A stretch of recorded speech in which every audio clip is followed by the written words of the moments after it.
ছোটবেলা থেকেই আমাদের এলাকার মধ্যে মন্দির, মসজিদ, গির্জা, প্যাগোডা অলমোস্ট একই জায়গাতেই থাকে, খুব বেশি দূরে থাকে না। তো যখন নামাজ হবে তখন চেষ্টা করবেন আপনারা আপনাদের যে সাউন্ড, অতি উচ্চ স্বরে যে সাউন্ড বাজে, সাধারণত ইয়াং ছেলে পেলে যারা থাকে তারা এই কাজগুলো করে।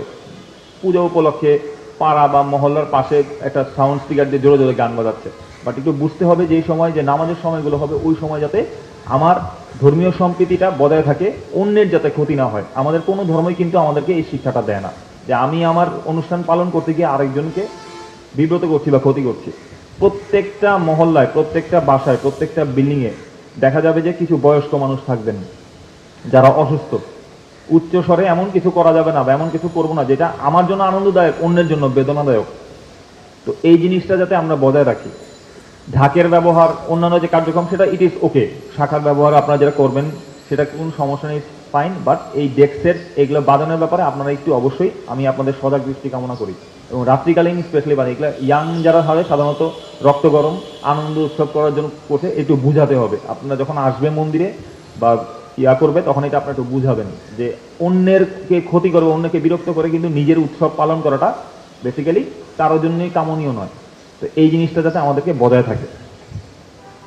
মিথ্যা গুজব এবং এই ধরনের জিনিসপত্র এগুলো থাকবেই। মিথ্যা এবং গুজব না থাকলে আপনার এই চলমান সময়ে স্বার্থান্বেষী মহল যারা থাকবে তারা কিন্তু আগাতে পারবে না। এই জন্য করণীয় কি, আপনার যদি ন্যূনতম কোনো ব্যক্তিকে দেখে সন্দেহ হয় যে ওনার চালচলন সন্দেহজনক, ওনার কার্যক্রম সন্দেহজনক, সাথে সাথে আইন শৃঙ্খলা রক্ষাকারী বাহিনীর কাছে ওনাকে হস্তান্তর করুন। কেউ আইনকে নিজের হাতে তুলে নেবেন না। আপনাদের প্রতি আমার রিকোয়েস্ট, কেউ আইনকে নিজের হাতে তুলে নেবেন না। তাকে সাথে আপনাদের মণ্ডপের বাইরে যে তিনি থাকবেন আইন শৃঙ্খলা বাহিনী তাকে হস্তান্তর করুন। যদি না হয় তাকে রাখুন, আমাদেরকে অবগত করুন, থানায় অবগত করুন।